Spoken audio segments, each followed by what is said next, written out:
बिथांमोनखौ खुलुमनाय जासिहरबाय आरो नोंथां आदामोन जाय बिथांमोनहा दिनैनि बे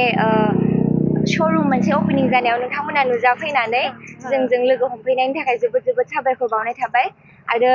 बेजों लोगोसे स्पेशली जाय बे श'रुमनि दिनै जे अपेनिं खालामबाय बेनि अनार जोंहा आदा पबित्र बिथां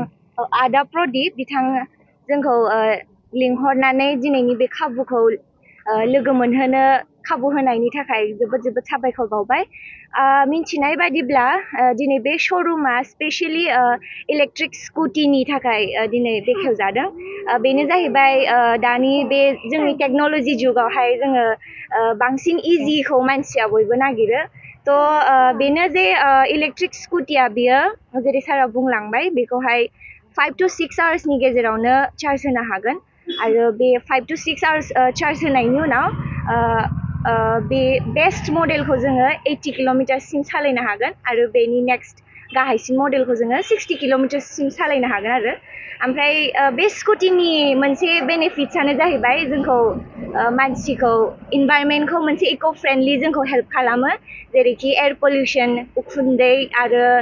जेनेबा थावनिफ्राय जे उखुन्दै गनाय जायो बेफोरनिफ्राय इलेक्ट्रिकखौ जों इउज खालामोबा जोंखौ मोनसे रेहाय होयो आरो बेजों लोगोसे नयस पलिउसन मानो होनबा इलेक्ट्रिक स्कुटिनि नयसआ